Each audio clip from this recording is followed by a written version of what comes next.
Bate-papo das 6. Oferecimento Unique. Seja Unique. O Unique está pronto para você morar e as primeiras casas já estão sendo construídas. Você e sua família têm um loteamento com segurança 24 horas e liberdade para seus filhos brincarem às margens da Ju-Paraná. O Unique tem localização privilegiada com benefícios, condições e valores que nenhum outro empreendimento da região oferece. Seu tempo é agora. Construa aqui o seu sonho com parcelas mensais a partir de R$ 2.900. Seja Unique.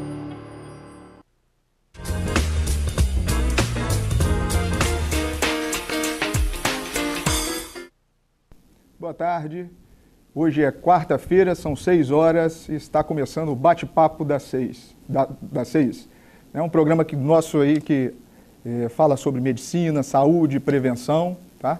Hoje o tema é muito bacana, muito importante, que é o Novembro Azul, que é a prevenção do câncer de próstata, né? Uma campanha mundial, ok?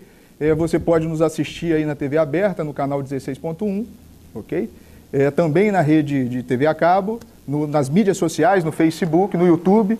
E no YouTube é importante que você se inscreva no canal e acione aquele sininho, né? Porque aí toda vez que a gente entrar ao vivo e também fazer as postagens dos vídeos, você será acionado em qualquer dispositivo, tá certo?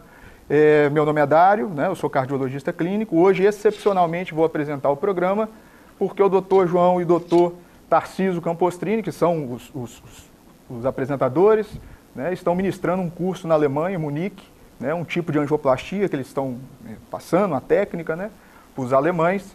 E é por isso que hoje eu o substituo, que é um tipo de angioplastia que Linhares é protagonista, vamos dizer assim. Né? E aqui é medicina na veia, vamos dizer. Esses dias, no episódios anteriores, aí, o Tarcísio teve que sair por conta de uma angioplastia, um infarto. Hoje eu acabo de chegar da UCO aqui e é isso aí. Hoje nós vamos falar... E mantendo a tradição do programa, trazendo sempre os melhores especialistas, os médicos de maior renome no Espírito Santo. A gente hoje traz 2 urologistas para conversar sobre o tema, um médico radiologista, especialista em diagnóstico, tomografia, ressonância e ultrassom, etc. E também, junto comigo, o Dr. Wallace. Né? Então, eu gostaria de apresentar para vocês, né, compondo a mesa aqui, uma boa tarde aí, Dr. Wallace Medeiros, cirurgião vascular, vai tocar hoje aí com a gente, certo? Boa tarde, eu quero agradecer pelo convite, agradecer ao nosso amigo João, Tarcísio. Eu acho que é um tema extremamente interessante, eu espero aprender muito também aqui hoje. Nós viemos tentar essa árdua tarefa de substituí-los, mas do lado de colegas competentes, acho que todos nós vamos nos enriquecer grandemente daqui para frente. É isso aí. Do meu lado esquerdo aqui está o doutor Alex Cesano, velho conhecido nosso aqui da urologia. Já passamos vários perrengues junto ali no Hospital Rio Doce, né? Isso aí, seja muito bem-vindo. Sim, Dário, eu gostaria de agradecer o convite para a gente estar falando aqui para um tema bastante importante, né, nesse mês de novembro. Isso aí. Ao lado dele, o doutor Guilherme Eleodoro, também urologista. Seja muito bem-vindo, meu querido. Obrigado pela oportunidade. Acho que é um momento oportuno para poder estar abordando esse tema que é importante e trabalhar essa divulgação, essa projeção daí de informações para a gente combater o câncer de próstata. Isso aí. E ao lado do doutor Guilherme, a gente tem o doutor Ricardo Volpato, que é especialista em radiologia. Exato, né? Dário. E veio nos ajudar aí. Tudo bem? Boa noite pessoal de casa, boa noite, Dário, Wallace, obrigado por esse convite. Eu acho que hoje a gente tem a chance de discutir e poder conversar um pouco sobre um tema de suma importância, né, na medicina, e também deixar um pouco mais claro para o público de casa esse assunto que, ora, é tão polêmico, mas é muito frequente para a gente também, né? Show de bola, isso aí. Bem, hoje o tema é muito bacana, né?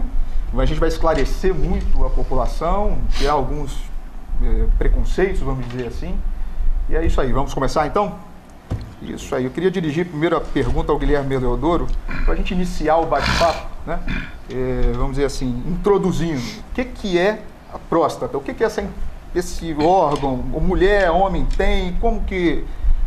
O que você poderia pincelar isso para a gente? Bom, rapidamente, a próstata é um órgão pélvico, compõe o sistema reprodutor masculino. Ela está alojada abaixo da bexiga e muito próximo ao reto. Isso é importante saber, que justifica o exame físico. E a função da próstata é dar nutrientes e a fluidez pro líquido seminal, pro esperma. Então, ela é um órgão muito importante do aparelho reprodutor masculino e, inclusive, por causa da passagem do canal urinário, da uretra, pela próstata, ela também auxilia na continência urinária. Em resumo, de maneira simples, essa é o nosso alvo. Joia. Tá certo. Hoje a gente vai falar sobre câncer de próstata. Eu acho que esse é o grande objetivo do Novembro Azul, né? E o que seria isso? O que é o câncer de próstata? O doutor o doutor Alex Cesano. Então, o câncer de próstata, ele, tem uma origem como qualquer outro câncer, né? São células que perdem o controle de replicação, de multiplicação, começam a ter uma multiplicação desordenada, descoordenada e proliferar, assim, continuamente suas células e produzindo os tumores, tá certo? Então, basicamente, a origem é igual a qualquer outro câncer. É uma proliferação de células malignas que perdem o seu controle de replicação e multiplicação. Eu acho que é importante destacar o Novembro Azul. Essa campanha, de certa forma, mundial é importante porque o câncer de próstata, né, é um câncer extremamente prevalente. Quando nós falarmos em câncer, e eu acho que os nossos especialistas podem ressaltar isso muito bem, quando a gente fala em câncer, a gente fala uma célula que no organismo ela vai se reproduzir de alguma forma, mas quando nós temos um câncer, essa célula se desordena, ela cresce, e ela não deveria crescer tanto. Quando ela cresce, ela toma o espaço de outras, e esse crescimento desordenado causa vários problemas. Só que o câncer de próstata tem que deixar bem claro que é o câncer mais incidente no homem. Eu acho que esse é o importante. Isso não é importante só para os homens, né? Eu acho que a gente tem que discutir para as mulheres que sofrem com isso, com os filhos que sofrem com isso. E além de ser o câncer mais incidente, ele é o segundo em mortalidade, somente atrás do câncer de pulmão, tá certo? Então, eu acho que a grande questão é saber, nós temos um câncer que é uma célula que cresce um órgão que é masculino, que é extremamente importante. E como evitar esse câncer? Nós temos algum mecanismo que a gente possa evitar, doutor? Nós temos quando a gente fala em evitar, nós vamos falar, tem alguma coisa que nós podemos fazer que a prevenção primária dá para se evitar ou não dá para se evitar esse câncer? Então, o câncer tem como evitar, como qualquer outra doença, tendo vida saudável. Especificamente, uma medida para evitar o câncer de próstata não tem. É ter vida saudável. Então, você vai evitar qualquer doença cardiológica, vascular, qualquer doença, e inclusive os cânceres. Também incluindo nisso o câncer de próstata. Agora, não existe uma medida específica para evitar o câncer de próstata, tá certo? A gente tem fatores que predispõem ao câncer de próstata, são fatores preveníveis e os fatores não preveníveis, tá certo? Os fatores preveníveis são aqueles que têm estão relacionados com os nossos hábitos de vida. Atividade física, boa alimentação, manter peso ideal, tabagismo, evitar o tabagismo, não ingerir bebidas alcoólicas. Esses são os fatores preveníveis para o câncer de próstata, para qualquer outro câncer e para todas as doenças que atingem a população em geral, tá certo? E os fatores não preveníveis, que são idade, a gente envelhece, então isso a gente não tem como evitar. A gente envelhece e aumenta a chance de ter câncer de próstata.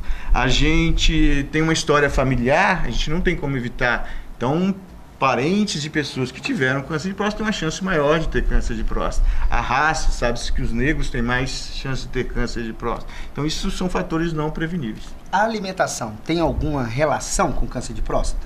Então, a alimentação com alimentos mais industrializados e bebida alcoólica, essas coisas que fazem mal para a saúde em geral, tem mais efeito para predispor ao câncer de próstata. Tem uma tentativa de associar o consumo excessivo de gordura com câncer de próstata, mas ainda não conseguiram estabelecer essa relação como uma forma de prevenção.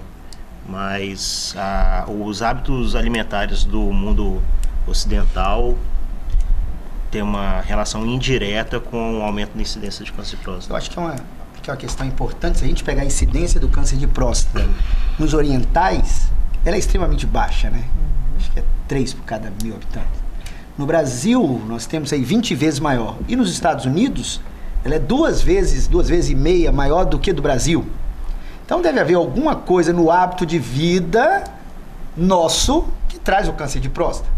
Até porque esse oriental, esse japonês que sai do ambiente dele e vem morar nos Estados Unidos, essa incidência acaba se igualando, né, Dário? Exatamente. Parece que tem um fator aí associado, né? Tá certo. Então nós já falamos sobre a idade, sobre a história familiar, sobre a alimentação, sobre até questão de ocidental, oriental, né? É isso aí. E como que a gente faz o diagnóstico, vamos dizer assim? Existe alguma, além da questão clínica, do acompanhamento, etc., sobre imagens? Como é feito essa, vamos dizer assim, o que foca o Novembro Azul, vamos dizer? Bom, na parte do diagnóstico, o Novembro Azul vem trazer para a gente essa questão. Como não tem como prevenir diretamente o câncer de próstata, o objetivo do Novembro Azul é alertar a população para o diagnóstico precoce. E aí que entra a campanha incentivando aos homens procurarem um urologista para fazer tanto o exame físico, o toque retal, quanto a dosagem sanguínea do PSA. Dr. Ricardo vai acrescentar também algumas outras medidas diagnósticas, mas basicamente o protocolo de triagem do câncer de próstata inclui o exame físico e a dosagem do PSA. É importante ressaltar, Dário, né? O Guilherme falou muito bem, que na verdade o exame físico, a avaliação, né, ela não previne, ela identifica precocemente. Prevenção está naquilo que a gente conversou agora há pouco, né? Então a campanha é para alertar, tentar desencadear nos homens a necessidade de procurar para o objetivo maior, que é a identificação precoce, para o melhor resultado de tratamento, tá certo? Então esse é o objetivo da campanha do Novembro Azul, tá certo? É despertar o homem o interesse de procurar e sabendo que num diagnóstico inicial a sua chance de sobrevida é enorme. E é claro, nós homens, o preconceito em geral em relação ao exame, né? Hoje eu vejo que assim, tem alguns estudos contraditórios em relação ao PSA, mas é o que se utiliza ainda, né? Até pelo o índice de falso positivo, falso negativo, que não é pequeno. Eu acho que tem que ficar claro que nós temos 2 tipos de prevenção. A prevenção primária é isso que nós dissemos. Nós vamos melhorar a nossa dieta, nós vamos melhorar a nossa alimentação, nós vamos fazer uma promoção da saúde ao longo do tempo para que a gente não herde doenças cardiovasculares, nem doenças do tipo neoplasias, que são os cânceres. Mas existe uma prevenção secundária, que eu acho que esse é o foco agora. Como eu vou prevenir secundariamente? É a identificação desse tumor de maneira precoce. E isso é importante. E hoje, quando a gente fala em urologista, nós temos um certo preconceito em relação a isso. E eu gostaria de saber, é somente o PSA, ele nos traz essa segurança? Ou é sair da urologista, fazer esse exame completo, toque retal? Poderia nos esclarecer? Existem certos tabus em relação ao toque retal, né? E eu acho que é importante que a gente esclareça por quê, qual é a importância do toque retal. Bom, o tabu existe, não tem como negar. E é muito comum um paciente chegar ao consultório e tentar negociar com o médico. Doutor, mas precisa mesmo do exame físico? Não tem um outro exame, um exame de imagem, um exame laboratorial? Ele tenta negociar com o médico para tentar fugir do exame físico, mas só o exame físico, sem nenhum exame complementar, ajuda em diagnosticar em 40% as neoplasias, só ele. Com o acréscimo do PSA, essa possibilidade de diagnóstico vai para quase 90%. Então, como eu falei no começo, a próstata do lado, anteriormente ao reto, ela fica fácil de ser acessado pelo toque retal, onde o médico faz o exame, onde ele percebe a textura, a forma da glândula, se tem algum nódulo, se está endurecida, se tem múltiplos nódulos, se ela está rígida, fixa na pelve. Então é fundamental o exame físico para poder fazer esse diagnóstico precoce. E é uma coisa rápida, né? Quanto tempo? É um exame que dura 15 segundos? 10, 20 segundos? Menos. Acho que de um médico experiente... Coisa de segundos mesmo, né? Coisa de segundos, né? Assim, eu acho que você consegue. E eu vejo que é importante falar é a localização desses tumores, né?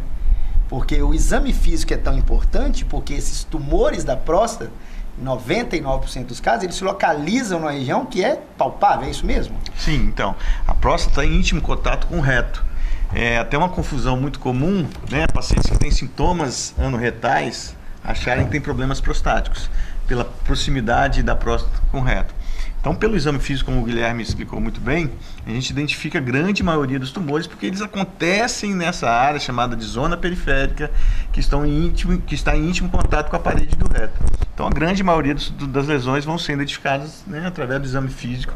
E aí você vai enquadrar esse paciente de um paciente suspeito para a doença e aí prosseguir a investigação através de outros exames complementares e confirmar com a biópsia. Isso aí. Então, não precisa de ter medo, né? Não precisa de correr do urologista por causa disso. É um exame simples, tranquilo, não tem... Não doloroso. Não doloroso. Né? Rápido. Existe uma mística aí, uma questão, medo, né? Um machismo, vamos dizer, do médico, e as consequências são muito grandes e preveníveis, né? Então, primeiro pelo que a gente está compondo aqui, a gente está criando... A gente primeiro vai conversar, vai ver os fatores de risco, né? Depois cai no exame físico, depois a gente dosa o PSA junto, isso vai guiando vocês, né? Pelo que a gente está conversando. E aí a gente tem algum próximo passo? A gente vai para a imagem ou não? Ou já dá para definir? Como é que funciona isso? Tem como vocês pincelarem assim, vamos ver, o raciocínio clínico do médico urologista? Bom, nessa linha de raciocínio, você faz o exame físico associado com o PSA. Tendo alteração em um dos dois exames, você dá seguimento com a biópsia da próstata. O paciente é submetido a um pequeno procedimento onde retira-se fragmentos da próstata e esses fragmentos vão para análise do patologista para ver se nesses fragmentos tem células comprometidas. Uhum. E a parte de imagem, Volpato, ajuda alguma coisa nessa questão? Tem alguma coisa mais recente, mais tecnológica? A gente pode pegar mais precoce? Como que está a questão de diagnóstico por imagem sobre... Com certeza ajuda, Dário. Eu acho que hoje a gente, principalmente na parte da imagem da próstata, a gente está vivendo uma grande revolução, né, em termos de imagem. Qual era o paciente que vinha para a gente antigamente? Era o paciente que tinha ou um PSA alterado, que é um exame bastante sensível, né? Mas ele não é específico para tumor. Pode ser um paciente que tem uma inflamação na próstata, que teve um trauma, e ele pode ter esse exame realmente alterado, só que levanta uma suspeita. Ou um paciente que tinha um toque retal alterado, que já é um exame mais específico, mas pode ser menos sensível. Eventualmente ele tem as duas alterações.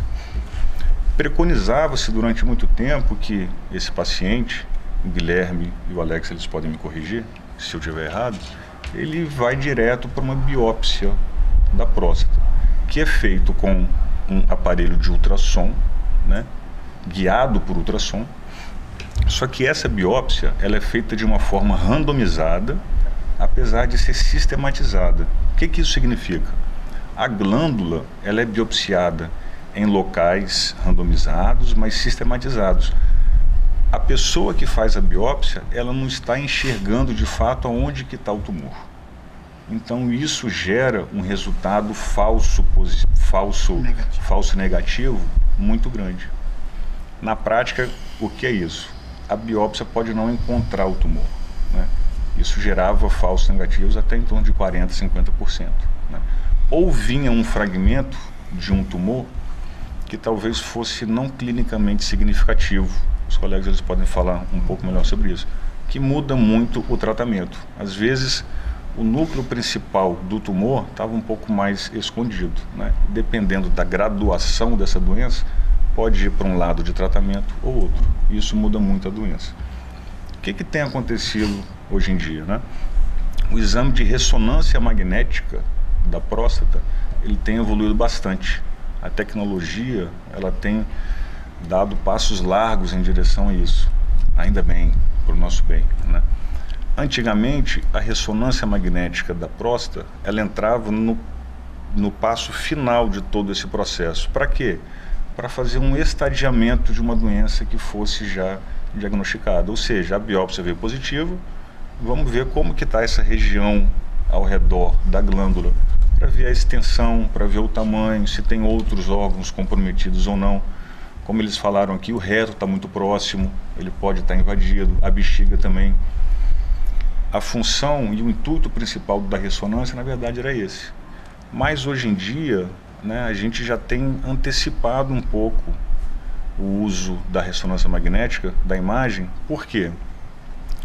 A gente consegue hoje avaliar pela ressonância magnética aonde que esse tumor está situado. Então a gente não incorre no erro de se fazer uma biópsia que não seja um tiro certeiro no tumor. Então isso traz um benefício muito maior. A gente tem 95% de certeza, às vezes, que a gente está indo no lugar certo. Aumenta muito. Então a chance de vir um falso negativo diminui bastante, né? Ainda não é preconizado na literatura e nos assim, protocolos, mas futuramente a gente acredita que o passo antes da biópsia vai ser a ressonância magnética da próstata, para a gente ter a certeza de que a gente está fazendo a biópsia no lugar certo, ou então descartar esse paciente como um paciente que tem a chance de ter uma neoplasia que se diz clinicamente significativa. Pode ser um paciente que tem uma neoplasia de uma classificação baixa e pode conviver com esse tumor durante bastante tempo, né? Muito interessante, né? Como é que a tecnologia ela tem ajudado a gente bastante nisso e está hoje ao nosso alcance. Está aqui em Linhares, por exemplo, né? A gente está... O uso da ressonância magnética da próstata, ele tem sido facilitado, desmistificado, né? Antigamente, o aparelho era muito específico, né? A tecnologia para isso era muito pontual. Agora está na nossa mão, né? Então, os protocolos têm sido mais facilitados em direção a isso, né? Eles têm sido mais simplificados. A gente tem estudos e tem sistematizações de avaliação da próstata que estão deixando tudo isso dentro de um quadro que facilita muito o processo e o diagnóstico. Ajuda muito o médico. Bastante.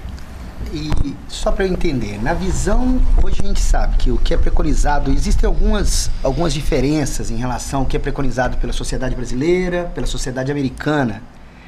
Existe algum protocolo, doutor Volpato, que já enquadra, doutor Alex, a ressonância como parte dessa linha propedêutica, essa linha de investigação do câncer? Nós já temos isso algum protocolo, ou na sociedade americana ou na brasileira? Olha, se eu não me engano, eles podem me corrigir, mas na sociedade americana, eu acho que na europeia também, a ressonância ela já é obrigatoriamente incluída na biópsia que veio negativa, sem que se faça uma rebiópsia. Isso aí. Bom, vamos deixar esse assunto para o próximo bloco. Perfeito. Que é a hora do break, né? E aí vocês ficam aí com essa ansiedade aí de saber como é que funciona a ressonância e os protocolos. Rede Sim.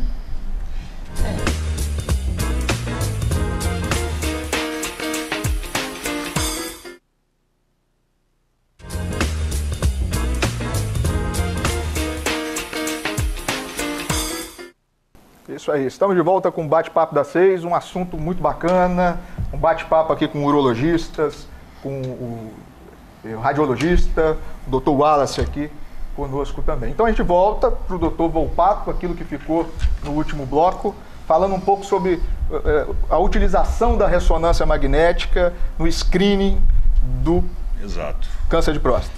Hoje em dia ela se dá muito na prática, praticamente como um screening também, né? Antigamente, quando a gente falava em ressonância magnética da próstata, olha só como é que é mais ou menos engraçado. O paciente fugia do médico para fazer um toque retal, mas para fazer uma ressonância de próstata, ele tinha que colocar um dispositivo no reto, né? Que é muito maior do que um dedo. Então ele também fugia desse exame, né? Hoje em dia a gente não precisa disso. Quem faz uma ressonância de próstata, ele faz um exame normal. Ele deita na máquina, não coloca nada, em 20 minutos ele já tem o exame dele. A qualidade técnica dos nossos aparelhos, né, elas têm evoluído tanto que a resolução da imagem já permite alcançar o que a gente estava conversando antes. Aquele tumor pequeno que está na próstata, mas que eventualmente ele não foi alcançado por uma biópsia ou mesmo pelo toque retal, né? Então um paciente que tem um PSA alterado, mas um toque difícil, a maioria deles se encontra próximo ao reto, alguns são mais profundos, então esse paciente ele se enquadra muito bem nisso, né? O uso da ressonância magnética, o que antes era utilizado numa doença que já estava estabelecida, seria um complemento da avaliação da pelve, né, da cintura pélvica da pessoa, para ver até onde que a doença ia. Olha só como que a gente já evoluiu. Agora ela está servindo para ver se a pessoa tem doença ou não, né? Então ela está se encaixando muito bem nisso, né? A gente sempre conversa sobre isso e acredita-se que futuramente ela já entre nesse tripé de toque retal, exame de sangue, que é o PSA, e o uso da ressonância magnética. Para isso também depende da gente, né? Baratear o exame, acesso maior a todo mundo e que seja feito de uma forma mais facilitada, né, e ao alcance de todos. Porque a gente está falando de uma doença que tem uma importância pública muito grande, né? É quase um problema de saúde pública, né? Na verdade, eu acho que o que tem que ficar bem claro para todos os nossos ouvintes é que quando a gente fala de ressonância, ressonância é um exame como se fosse uma tomografia, um pouco mais específico, mas nós estamos discutindo aqui a importância de se fazer um exame de alta tecnologia para que a gente possa fazer um diagnóstico precoce. Como nós dissemos aqui, não existe um remédio que a gente vai tomar, né? Como depois eu quero até saber, por curiosidade, a finasterida diminui, existe alguma vitamina? Eu acho que as vitamina E, selênio, os outras vitaminas do tomate, acho que acabou caindo assim, em desuso. Como não existe nada que a gente possa tomar, mas existe uma prevenção que a gente possa fazer, cuidando da nossa saúde, vamos comer melhor, vamos fazer exercício, a obesidade é importante também relacionada, mas nós estamos dizendo tudo aqui que a tecnologia nos traz para fazer um diagnóstico precoce. Nós estamos dizendo que o grande quê do câncer de próstata, pelo que eu estou entendendo, é detectar, é encontrar esse tumorzinho quando ele está pequeno ainda, quando as chances de cura são grandes. Então eu vou fazer uma pergunta para o Dr. Alex e o Dr. Guilherme. Quando começar? Quando procurar urologista pela primeira vez? Existem diferenças? Existe diferença se eu sou um descendente, as pessoas negras, elas têm maior chance, elas devem procurar precoce? Se eu tenho meu pai que teve um câncer de próstata, ou um irmão que teve um câncer de próstata, é melhor que eu faça isso de maneira mais precoce? O que é recomendado hoje para a sociedade, pela sociedade brasileira, em relação quando procurar urologista pela primeira vez? Então, a recomendação pela Sociedade Brasileira de Urologia, dessas coisas que você citou, a que tem importância para determinar a idade mais cedo ou mais tarde de procurar, é a história familiar. Nem a raça, né, não interfere nisso de procurar mais cedo ou mais tarde. A história familiar. E o que é preconizado pela Sociedade Brasileira de Urologia é que homens que têm história familiar começar aos 45 anos, tá certo? Essa história familiar é muito importante de um parente bem próximo, que é o irmão e o pai, e normalmente quando a doença acontece antes dos 65 anos, tá certo? E quem não tem história familiar, não se enquadra aí, pode começar aos 50 anos, tá certo? Isso é o que a Sociedade Brasileira de Urologia recomenda, tá certo? Então nós temos que entender que um homem hoje, na idade jovem, eu me considero jovem, tá certo? Acho que todos nós nos consideramos jovens aqui, com 45 anos numa vida ativa máxima aí, já é importante que a gente tire um pouco desse preconceito. Eu acho que eu atribuo muita responsabilidade das mulheres nisso também. Eu vejo que algumas das minhas tarefas aí, minha esposa me cobra que eu tenho que fazer. Eu acho que é importante isso na vida da família, né? Eu acho que essa conscientização. 45 anos, se eu tenho alguma história, já procurar um urologista. Depois disso, Guilherme, eu fui no urologista, eu preciso fazer esse acompanhamento anualmente? Bom, o acompanhamento anual é preciso. Dentro desse acompanhamento anual, o médico vai estar com o paciente estabelecendo a necessidade do exame da próstata e do PSA.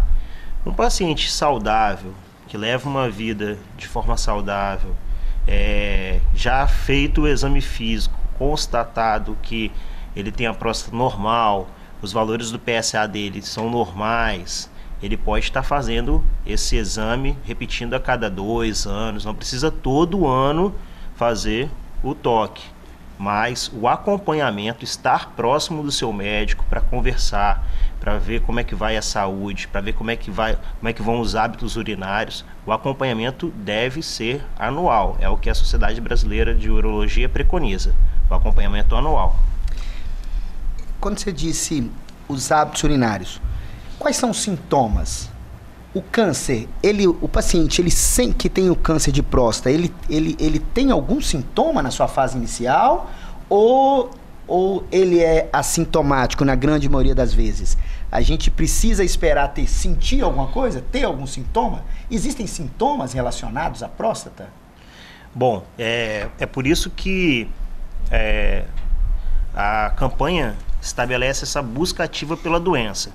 O câncer de próstata, na fase inicial, ele é assintomático. A partir do momento que ele começa a sentir sintomas urinários, começa a sentir dores lombares, começa a ter talvez um sangramento na urina, essa doença da próstata já está muito avançada e a chance de cura é muito baixa. Por isso que pelo comportamento silencioso da doença, deve-se buscar esse diagnóstico precoce. Eventualmente a próstata ela tem outras doenças, algumas benignas, que repercutem no dia a dia do paciente. Então o acompanhamento com o urologista também serve para avaliar e discutir como é que vai a saúde do homem como um todo. Mas especificamente para o câncer de próstata, o início da doença ela é assintomática e a manifestação clínica dela é tardia, já com a doença avançada. Eu recebo muito, porque eu mexo com uma população um pouco mais idosa, eu recebo muito paciente que fala assim, minha próstata é inchada. Como é que é isso? E confunde um pouco também a sintomatologia, o que é essa próstata inchada que não é, vamos dizer assim, o câncer tem sintomas parecidos, né? Então, como o Guilherme falou muito bem, né, o câncer na sua fase inicial ele não é sintomático. Isso pelo próprio comportamento dele, porque ele é lento, né, e tem um comportamento bem lento. Então, os sintomas normalmente são relacionados ao crescimento da próstata e pela anatomia, né, do canal urinário passar por dentro da próstata, esses sintomas são normalmente sintomas de dificuldade para urinar, mas que na maioria das vezes não estão relacionados ao câncer de próstata, estão relacionados à doença benigna da próstata, que as pessoas confundem com bastante frequência. E é isso que você falou. O paciente costuma falar, minha próstata é inchada. Se a próstata é inchada, dele normalmente é que a próstata cresceu. Nós homens vamos envelhecer e nossas próstatas vão crescer. Todos, indiscutivelmente, assim, todos os homens vão ter algum grau de crescimento da próstata. Essa próstata vai trazer sintomas ou não, dependendo do tipo de crescimento. Tem próstatas que crescem mais externamente, tem próstatas que crescem mais internamente, então vão causar sintomas ou não, dependendo do tipo de crescimento.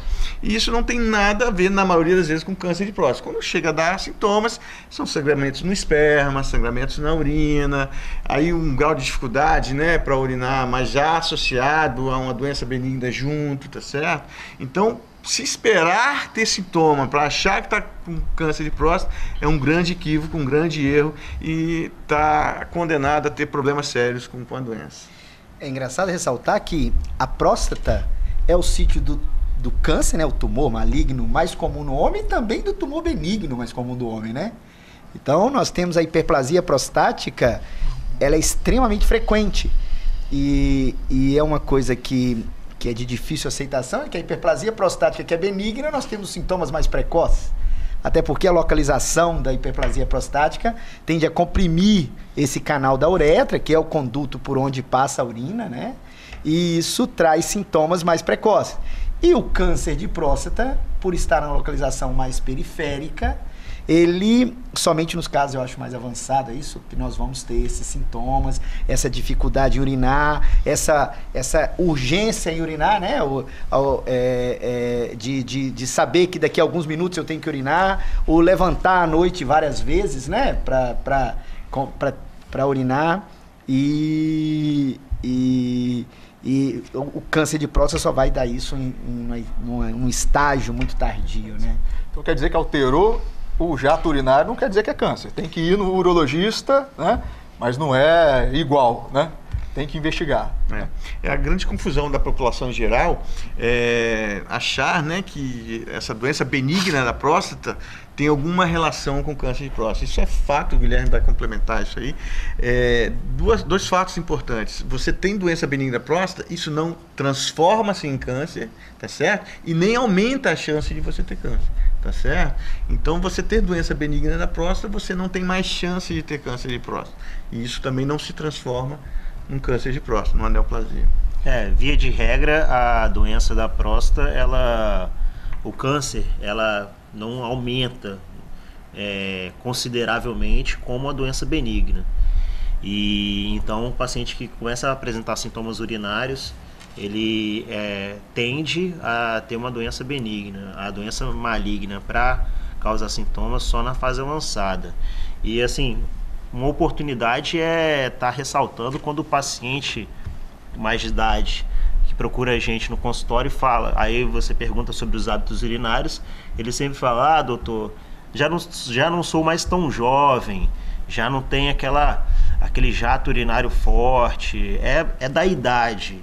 Não é da idade. Muitas das vezes o paciente confunde essa questão da idade avançada, tá com o jato urinário fino, tá com gotejamento, esforço, ter que ir várias vezes ao banheiro à noite.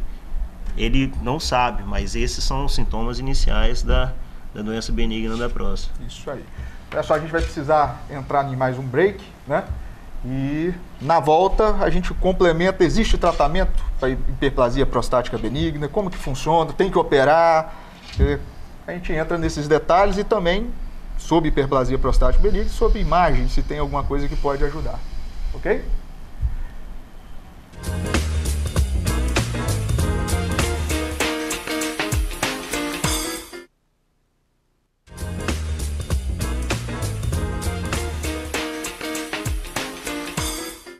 Isso aí, estamos de volta sobre esse tema tão importante na prevenção do câncer de próstata. Chegamos agora ao terceiro e último bloco, tá? E vamos falar agora sobre, vamos dizer, fizemos a triagem, o diagnóstico, e agora, como é que é o tratamento do câncer de próstata? Doutor? Então, muito bem, Dário, esse é um fato muito importante, porque é um dos grandes dogmas, né, das pessoas se restringirem a procurar o médico, o medo de ter a doença. Na verdade, não é nem de descobrir a doença, é de ter as consequências do tratamento, tá? E dentro das principais consequências, né, falando principalmente da cirurgia, que é o principal tratamento para o câncer de próstata, nós temos duas complicações muito importantes, não na incidência, mas no que aquilo vai significar para a vida do paciente, que é a incontinência urinária e o problema de ereção, né? Bom, como o Dr. Alex falou, hoje o padrão ouro é a cirurgia e invariavelmente, inerente ao cirurgião, a técnica corre esse risco de ter essa consequência da incontinência e da impotência. E a campanha vem justamente para alertar que, estabelecido o diagnóstico precoce, você tem uma doença pequena, um tumor pequeno, você consegue fazer um tratamento adequado visando preservar essa continência e essa potência. Então, quanto mais cedo o diagnóstico, menor a doença, melhor o tratamento.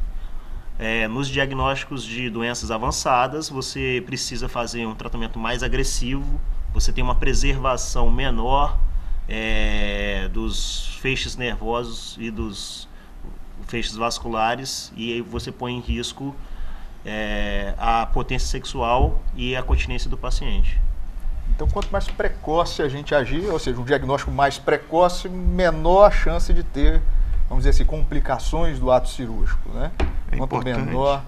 É importante, né, que o Guilherme também falou, por causa, você tendo o diagnóstico precoce, você tem menos consequências do tratamento.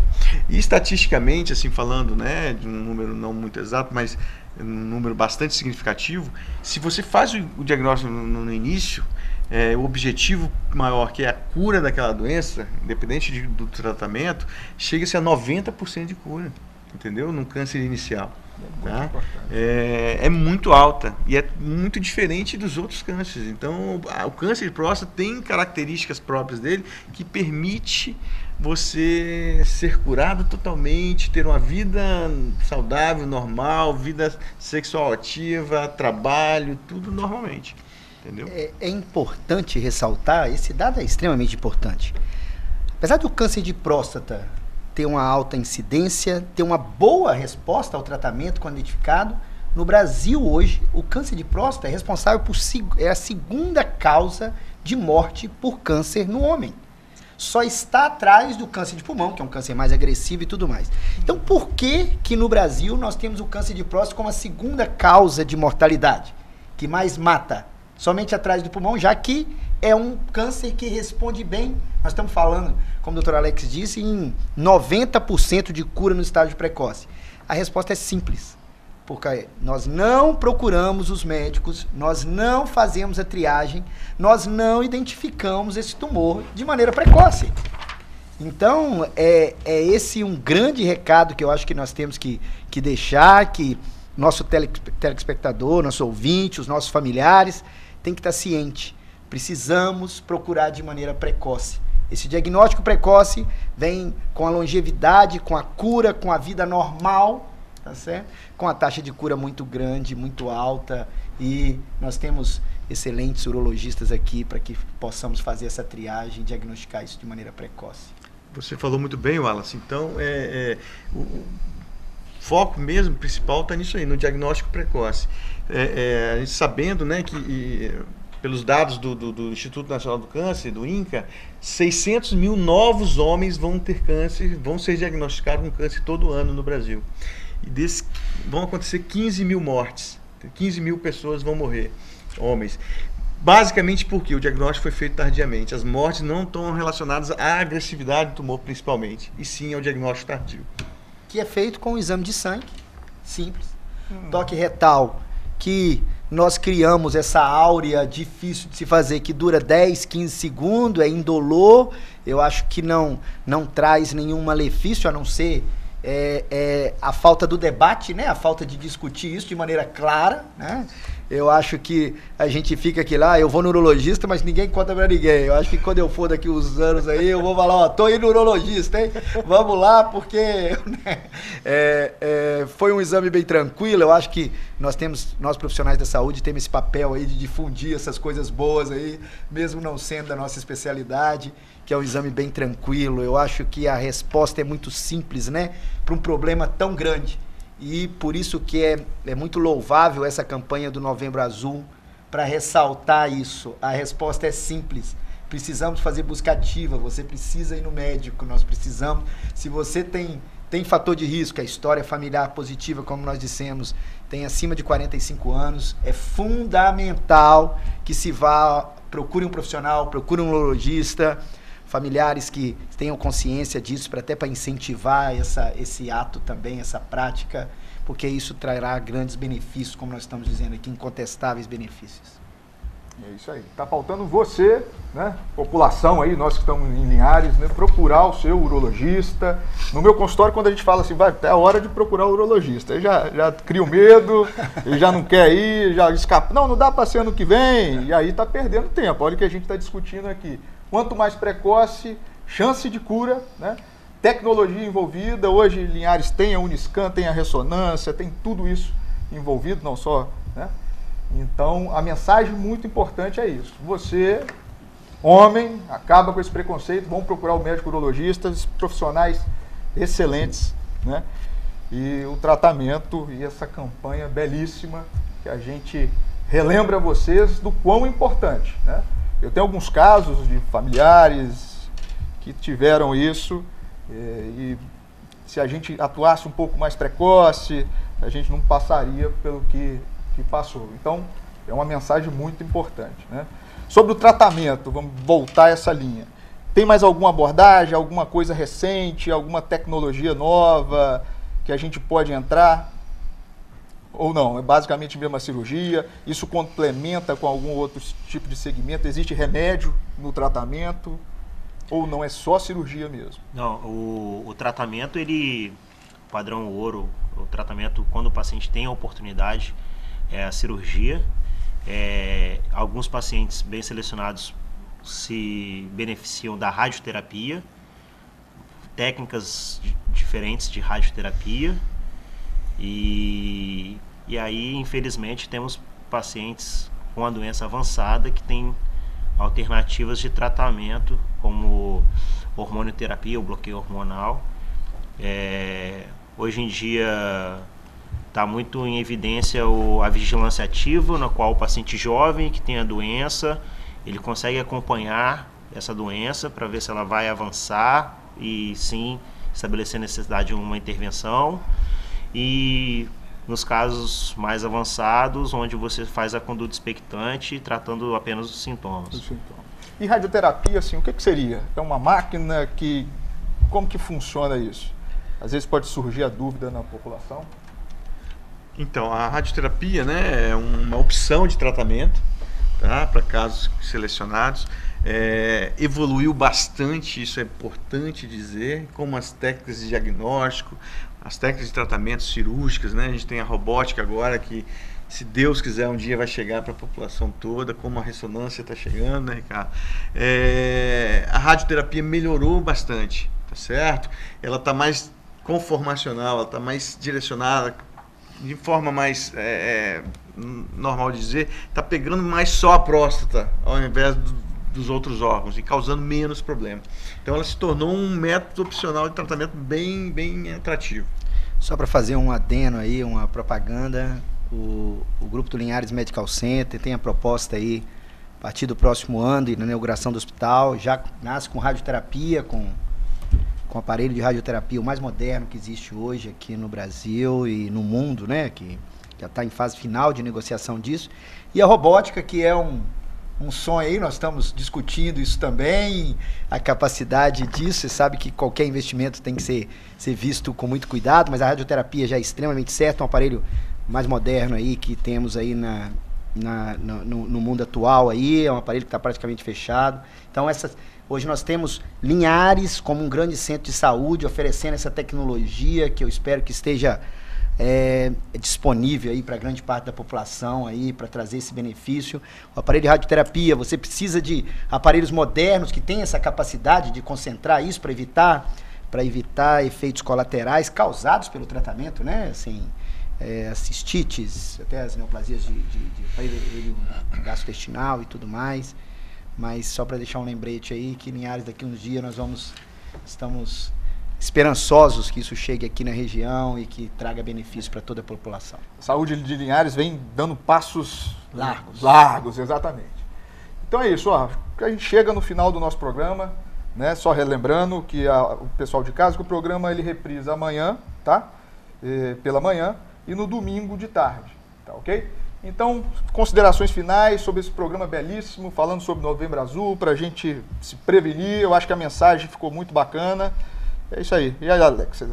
Então, gostaria de agradecer novamente o convite para estar falando sobre um tema tão importante e do lado de colegas com tanto respeito profissional, e agradecer então o convite aí para estar falando sobre esse assunto. Obrigado, Guilherme Eleodoro. Muito obrigado a todos pela oportunidade. Só ressaltar que essa campanha é de extrema importância. Câncer de próstata mata, é uma morte cruel, dolorosa, mas tem cura. Diagnosticado cedo, câncer de próstata tem cura. Então procure um urologista para estar cuidando da sua saúde. Obrigado a todos. Muito obrigado também pela presença do Dr. Ricardo Volpato, que abrilhantou nossa mesa aqui. Obrigado, Dário. Obrigado, Alisson, os colegas, Alex, a Guilherme. Um ponto final que eu gostaria de falar é que a gente está com uma tecnologia muito avançada, muitos estudos sendo feitos nessa área, ajudando bastante, né? O pessoal de casa, às vezes, pode estar se perguntando os termos que a gente usa, os nomes que a gente dá, ficar um pouco confuso, mas a função de vocês não é saber isso. Os urologistas sabem, então vocês têm que ir ao médico. Os passos seguintes, eles sabem dar perfeitamente. Isso aí, foi um prazer estar com você aqui, né, doutor? Eu agradeço mais uma vez eu quero parabenizar a Rede Sim, eu já disse isso aqui, é muito louvável esse programa, é um espaço que discute saúde, que traz benefícios para a população. Agradecer ao Dário, a todos os colegas, agradecer ao João Eduardo pelo convite, mais uma vez, e a mensagem que eu também quero ressaltar é só essa. Eu acho que é uma solução extremamente simples para um problema que se pode tornar, que torna-se muito grande aí se não cuidado. A solução cabe com preconceito, é uma coisa boba, e procure o seu médico.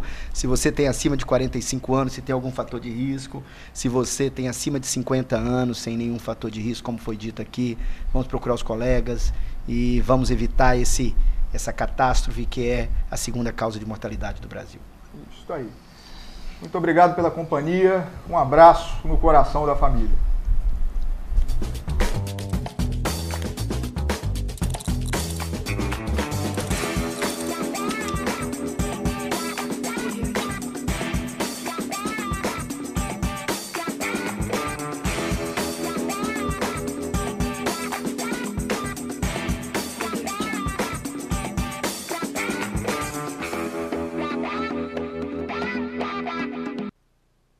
Bate-papo das 6. Oferecimento Unique. Seja Unique. O Unique está pronto para você morar e as primeiras casas já estão sendo construídas. Você e sua família em um loteamento com segurança 24 horas e liberdade para seus filhos brincarem às margens da Ju-Paraná. O Unique tem localização privilegiada com benefícios, condições e valores que nenhum outro empreendimento da região oferece. Seu tempo é agora. Construa aqui o seu sonho com parcelas mensais a partir de R$ 2.900. Seja Unique.